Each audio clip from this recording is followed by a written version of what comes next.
Naniniwala ka ba na kayang gawin ng ating Panginoon kahit yung mga napaka-imposibleng bagay para sa atin?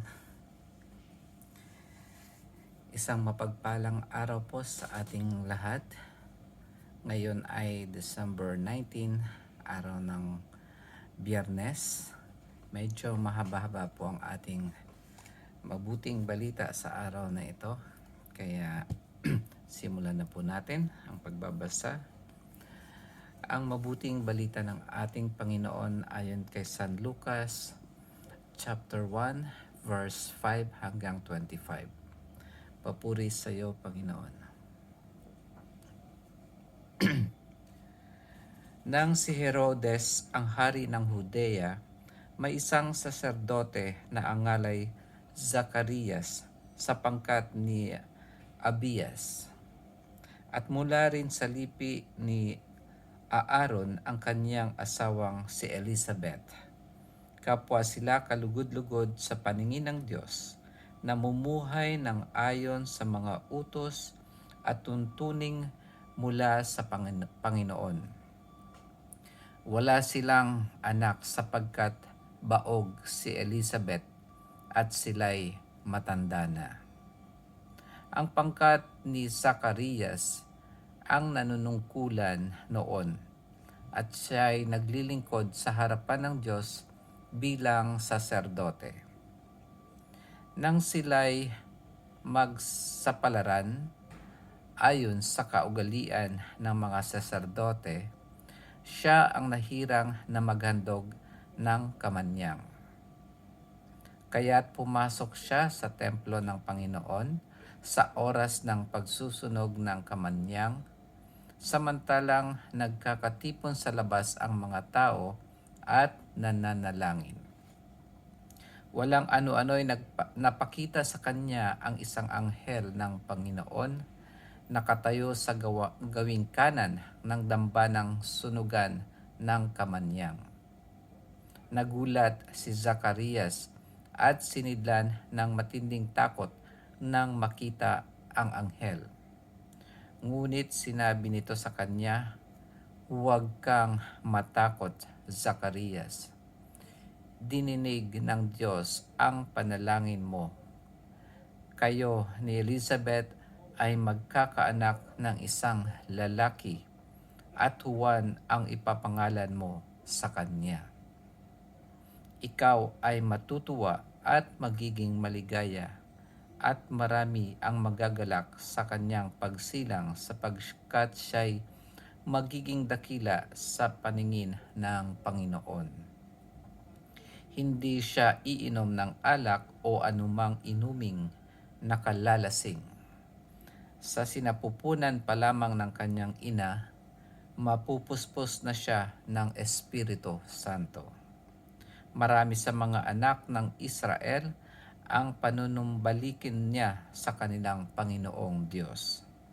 Mauuna siya sa Panginoon, taglay ang espiritu at kapangyarihan ni Elias upang pagkasunduin ang mga ama at ang mga anak at panumbalikin sa daan ng matuwid ang mga suwail. Sa gayon, ipaghahanda niya ng isang bayan ang Panginoon." Sinabi ni Zacarias sa anghel, "Paano ko po matitiyak na mangyayari ito? Sapagkat ako'y napakatanda na at gayon din ang aking asawa."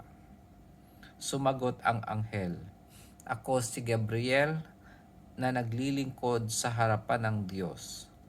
Sinugo ako upang ihatid sa iyo ang mabuting balitang sinabi ko na sa iyo.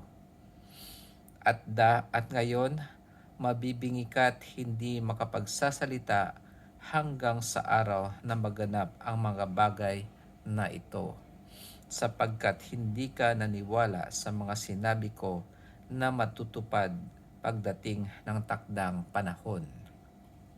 Samantala, naghihintay naman kay Zacarias ang mga tao. Nagtaka sila kung bakit nagtagal siya ng gayon sa loob ng templo. Paglabas niya ay hindi na siya makapagsalita. Mga senyas na lamang ang ginagamit niya. Kaya natanto nila na nakakita siya ng pangitain.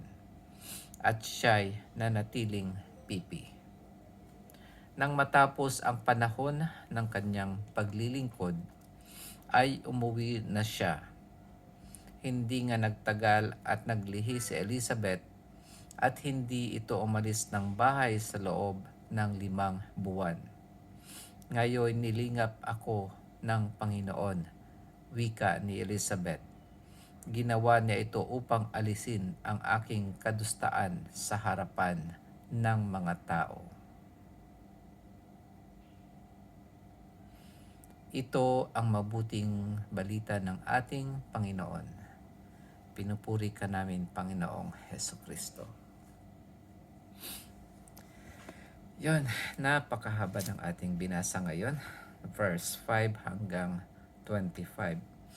Ito ay tungkol kay Zacarias na nakatanggap ng mensahe mula sa anghel na si Gabriel tungkol sa magiging anak nilang si Juan. At dito pinakita na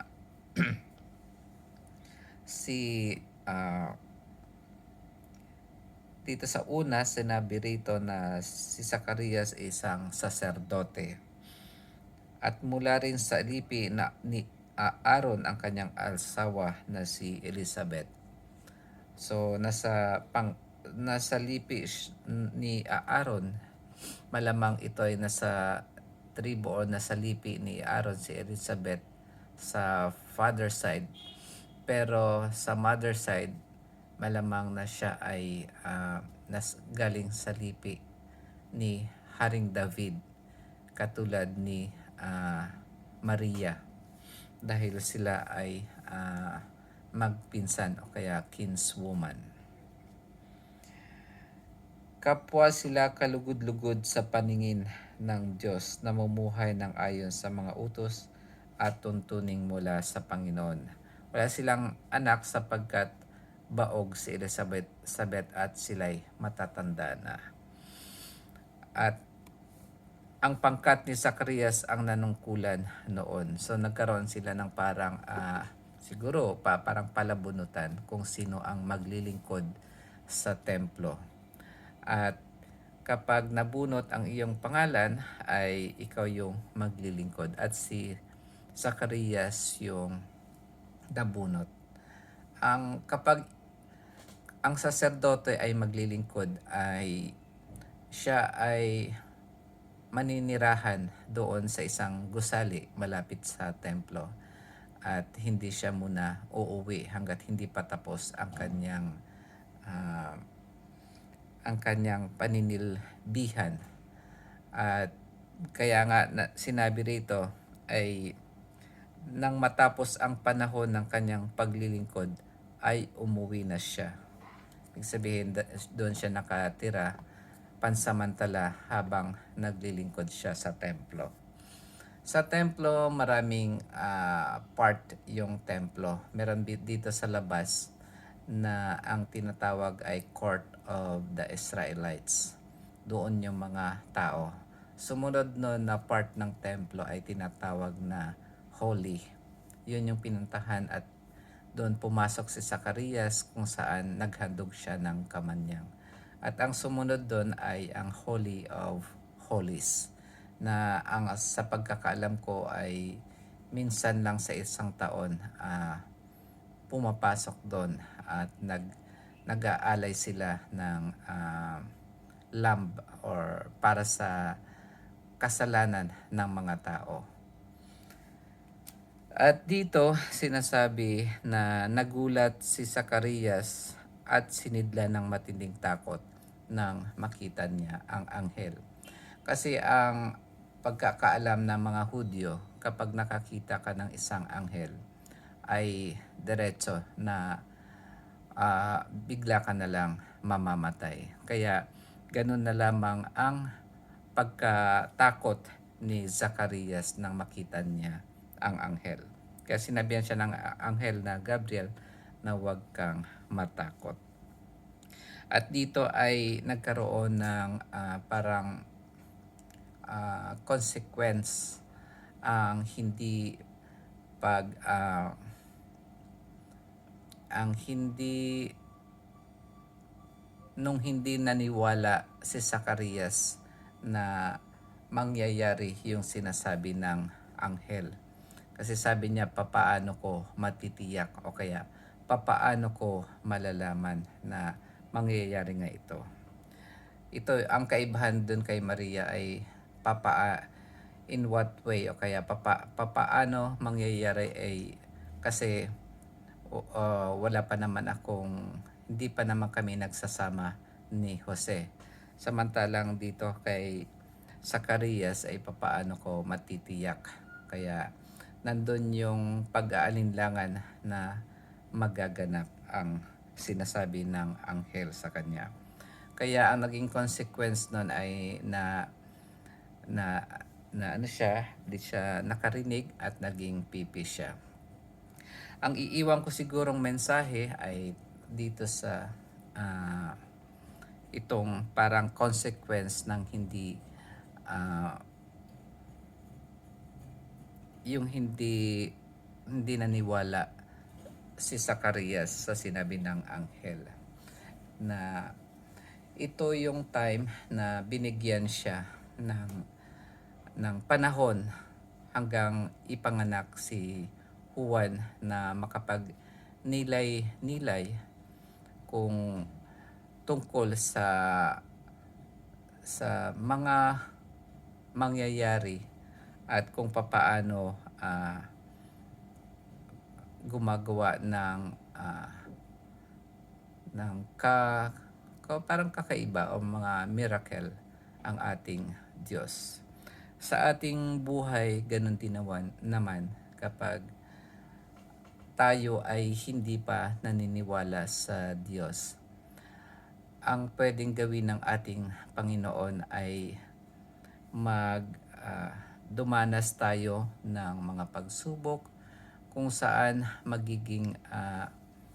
magkakaroon tayo ng panahon na tatahimik tayo at bigla tayong hihinto kung saan tayo mga abala sa buhay, at doon natin mapagninilayan o marirealize na mayroon palang Diyos at mayroon palang Diyos na kailangan natin sa buhay natin, na kaya niyang gawin yung mga imposible, lalong-lalo na yung imposible na maging perpekto tayo sa mata ng Diyos.